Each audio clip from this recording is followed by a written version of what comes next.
Welcome to the Reading Under the Covers podcast. I'm Francesca from Under the Covers book blog, and today I'm going to be sharing with you guys a list of romance authors who also write thrillers.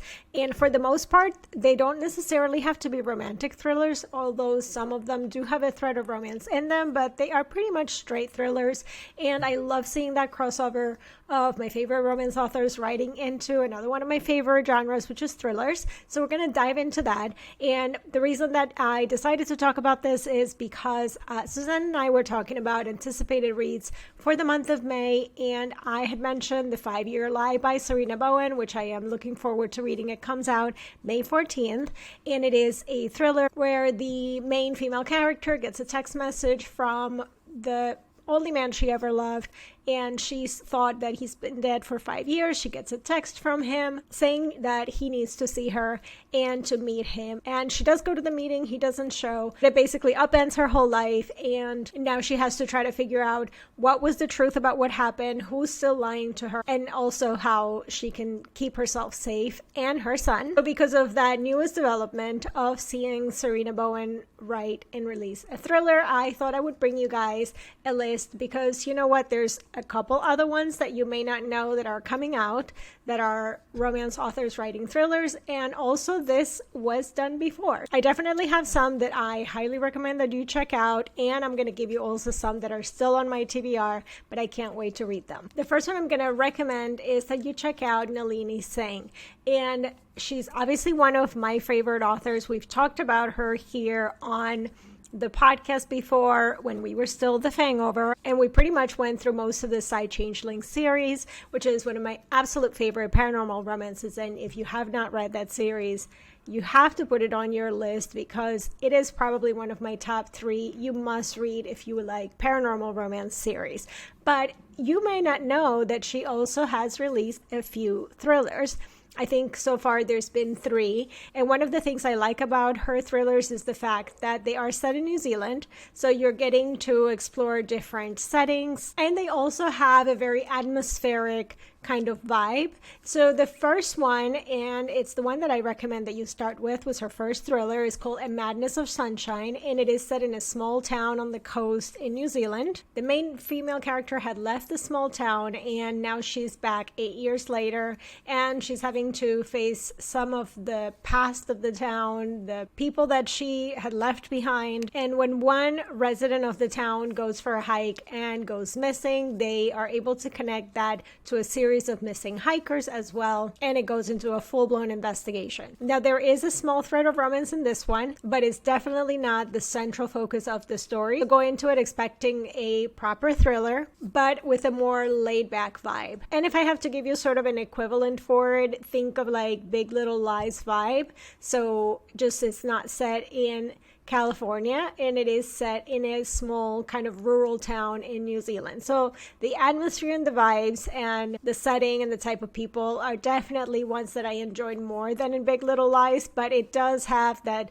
small town secrets vibe. And the scenery is also quite similar. The jagged cliffs, the crashing waves, quaint town, and unforgiving landscape. So definitely one to put on your list. Of course, there's a couple other thrillers that she's already released, like Quiet in Her Bones, and there should have been 8. Another one to look out for is romance author Victoria Dahl, who is no longer writing romance, and she's completely switched over to writing thrillers under the name Victoria Helen Stone. And you can check out Jane Doe, which is the first in the Jane Doe series. Our main female character, Jane, is a self-described sociopath with a great sense of humor. This is an excellent female revenge story with a small side plot of romance. So if you're looking for a book where you can just watch somebody just burn everything down, this is the one for you. If you do want to read some of her romances, we have a couple of series guides on some of our favorites here at Under the Covers of her writing as Victoria Dahl. For example, the Tumble Creek series, which is still to this date one of my favorites. And if you are a reader of her thrillers, she does have a new one coming out in June called Follow Her Down. The next one is one I have on my TBR, and it is Helen K. Diamond, writing as Darby Kane. Now, Helen K. Diamond is also known for writing romantic thrillers and romantic suspense, so this feels like a very natural transition of genres for her, and her debut as Darby Kane is called Pretty Little Wife, and that's the one I have on my TBR. The Pretty Little Wife, which is set in a small town, we have a student that goes missing. Our female main character's husband, who is a high school teacher, also goes missing. And it comes out that these may be connected to 3 other disappearances which have happened over the years. And while everyone is up in an uproar about all these disappearances, our main female character is more confused about the fact that her husband has disappeared because she was the last one to have seen his body and now he's gone. But shouldn't a dead husband stay dead? I don't know about you, but this sounds right up my alley. It's the kind of like thrillers that I love to just sink my teeth into, and I have really enjoyed Helen K. Diamond's contemporary romances before and her romantic suspense before. So I am super excited to read this one, and this was her debut, which was in 2020. But she does have a new book coming out as Darby Kane as well, which comes out in December, and it's called What the Wife Knew. Are you seeing the wife theme here? The next romance author that has dabbled into thrillers is K.A. Tucker, and the first book that she wrote in the thriller genre was He Will Be My Ruin, which we've also reviewed on the blog, and it's a 5-star all around. But probably my favorite was Keep Her Safe. At the core, this is a story about corruption in the police department. The hero of the story, who has some confessions from his mother about her dark and tormented past before she committed suicide, decides that he wants to go in search of the truth about what happened to his mother. And that leads him straight to Gracie's door, who is the heroine of the story. Now this one, yes, there is a little bit more romance in this one than some of the previous one, a little bit more romantic thriller. I still wouldn't quite classify it as romantic thriller, but there is a connection between what changed the heroine's life completely and also was the thing that ruined his mother's life. Definitely this one was a very juicy kind of mystery. They have to work together and uncover everything that happened. Both Noah and Gracie are just lovable characters and also very different from each other. And what I love about Kay Tucker is the fact that she can write these dark and twisted stories in a way that just feels really effortless. The next one is on my TBR, and it's The Unraveling by Vi Keeland. It comes out at the beginning of July, and it follows a New York psychiatrist's dark descent into a dangerous obsession following a terrible loss. There is a man with whom she shares a tragic connection, and she's kind of stalking him. He ends up coming to her office as a patient, and she decides to see him as a patient instead of doing the ethical and moral thing and not take him as a client, especially because he has no clue who she is and how she's connected to him. Now, I personally am a super fan of Vi Keeland. I love her contemporary romances, but one of the things I love most about her contemporary romances is how upbeat and light and sometimes just sweet, funny, sexy, fluffy at times. So it's going to be interesting to see how she switches into this new genre, and I am super excited to read it. The next recommendation that I have is The Ghostwriter by A.R. Torre. A.R. Torre is the thriller pen name for romance author Alessandra Torre, and I have pretty much read all of her A.R. Torre books, and I do tend to enjoy them a little bit more than her contemporary romances, if I can actually compare between the two, although there are definitely some 5-star reads for me in her contemporary romances, like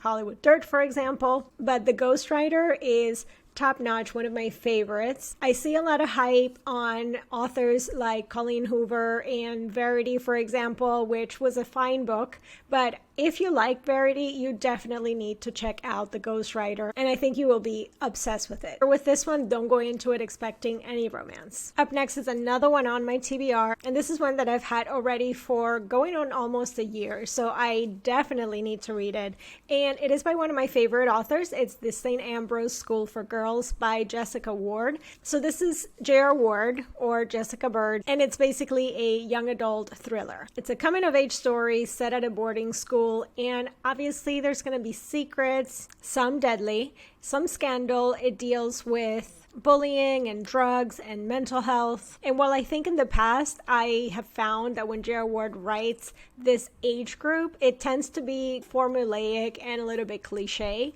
I am excited to read this book because of the premise and also because it's J.R. Ward going into a new genre. She hasn't done that in a while because I've pretty much read everything that she's released. Another romance author that has released a ton of thrillers by now is Tarryn Fisher, which I'm sure you've probably already seen. Her contemporary romances were always a little bit darker. They had more of an edge to them for sure. And I think that that translates really well to her transitioning into stories where there isn't necessarily a romance in them. The one that I just read this year that came out in March is Good Have Gone. And it's basically about a woman who saw her twin sister get kidnapped when they were teenagers. Basically, no one believed her, but she suspects that her sister was trafficked. And as she gets older, she decides to take matters into her own hands and just try to find the proof of what happened to her sister. The last one that I have on this list for you today is one on my TBR. I have had this on my TBR since it came out. I think it sounds really cool. And it's When No One Is Watching by Elisa Cole. This thriller has dual points of view and it switches back and forth between Sydney, who is a Black woman recently divorced that moved back to New York to help her mother who's ill, and they have a brownstone in Brooklyn, and Theo, who is white and has recently moved into the neighborhood and is living with his abusive ex-girlfriend. Sydney is trying to compile information of the Black history of the neighborhood so she can do a tour, and Theo decides to volunteer to help her. Meanwhile, more and more Black people are going missing in the community and more white people are moving in. Now, this book does deal with topics like racism, gentrification, and brings up uncomfortable but serious topics of things that are currently going on in the country, from police force, prison systems, huge corporations, and things like that. I've always found Elisa Cole's contemporary romances to be very upbeat, quirky, fun. So I am super excited to see this different, darker side of her writing. And while that was her debut as a thriller author from a couple of years ago, she did just release a new thriller. It's called One of Us Knows, and it's about the caretaker of a historic estate who finds herself trapped on an island with a murderer and a ghost of her past. If you're looking for gothic vibes, I think that one sounds very promising, and I'm definitely also looking forward to reading it. And that's all the ones that I have for you guys on this episode today. I would love to hear from you guys. If you have any romance authors that you've read that have written a thriller, send them my way. Would love to check them out. If you've read any of the books that I have mentioned on this list, let us know what you thought of them. You can find more information on all the books that I mentioned in this episode on the blog, so I'll be sure to leave a link to the blog post for this episode right in the show notes. Don't forget to follow the blog at underthecoversbookblog.com. You can find us on social media, on Instagram at UTCBookblog, and be sure that you're subscribed to our weekly newsletter so you don't miss any of the bookish fun. Thank you so much for listening, guys, and we'll see you again in the next one. Bye!